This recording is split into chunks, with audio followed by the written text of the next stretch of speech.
Every weekend you can guarantee that somewhere in Britain, owners of classic cars will gather together, set up the plastic chain link fences and show off the things that they love the most. And like fishermen talking about the one that got away, every owner has a tale to tell about the wrecks they brought back to life. The car was bought a little while ago as a total basket case. It was a very tatty car when I bought it. Literally in boxes. And then I got the car back and stripped all the paint off it by hand and resprayed it. And it was a pretty awful mess. And I know virtually every nut and bolt on it, and to me it's an irreplaceable car now. From start to finish, 3,000 hours.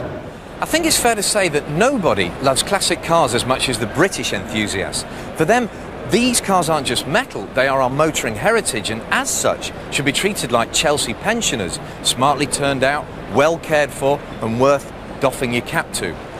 But some people don't see it like that. They think that when these cars reach the end of the road, they should go out with all guns blazing.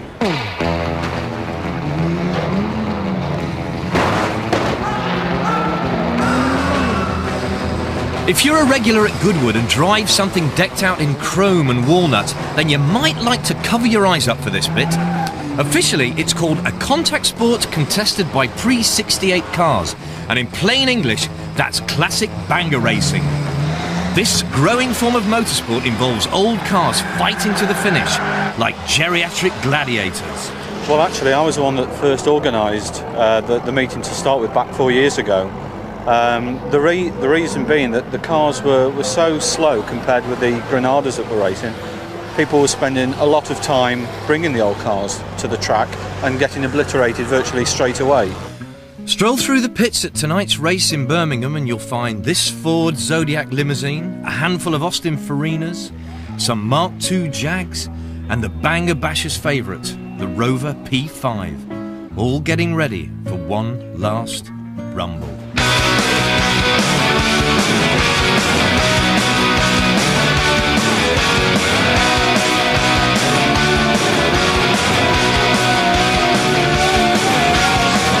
There's no arguing this is mega sport. You're racing pre-68 rear-wheel drive cars like a pre-68 getaway driver. But we're not...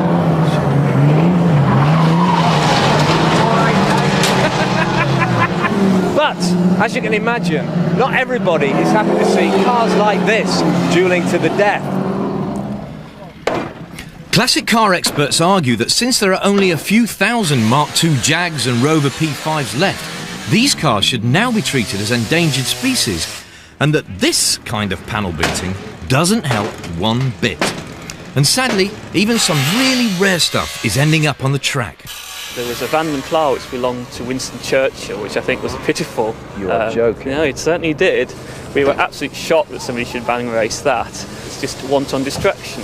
We've had recently a 51 Chevy. I mean, a couple of cars here tonight are very rare. The Ford Zodiac limousines. I mean, there must be 20 of those remaining. 19. 19, right. We're not against the sport generally. It is enjoyable, but I think there are cars that really ought not to be scrapped. I mean, you would not, for example, you wouldn't knock down a thatched cottage for fun, would you, if you bought it? And this is basically what this is. Do you feel like you created a Frankenstein's monster there? Or? Well, I think people now are going out to buy the cars for the meetings, whereas before people had the cars and were of course going to race them at this particular meeting. So in some respects there may have been cars, and I have been to meetings where you look at cars that have raced and perhaps they shouldn't have done. The strange thing is, most people who get involved in this sport do have a fondness for classics. So there must be some good reason for bangering an old car instead of a not-so-old one. The classics, most of them are much easier to work with, more fun to work with, more fun to drive. Take a lot more punishment as well on the track. Take a lot more stick than most of the modern cars that can fold up. It's just getting them to go, really. We see a lot of them like miss and pop and go. There's a lot of work you've got to do to them to get them to go. And if you have a good day in it, you feel you've done well. Like. What do you do during the week? What's your day job? Restore classic cars.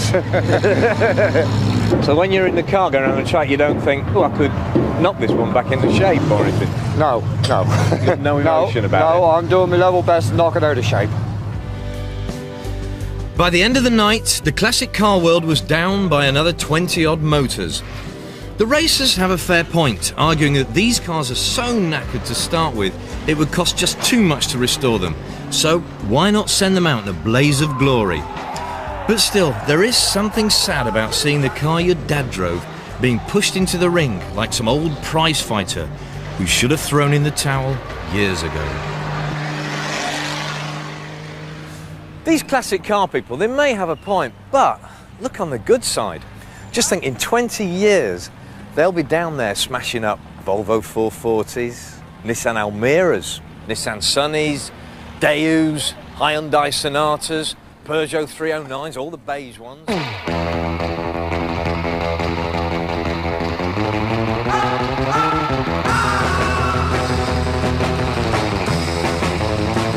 Next week, the Ford Explorer.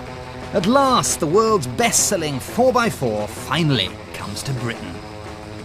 Head-to-head rally competition in the Race of Champions.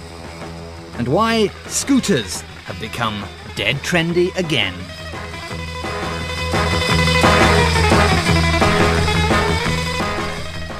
There are top tips about buying a stolen recovered car in the February issue of the BBC Top Gear magazine, available now.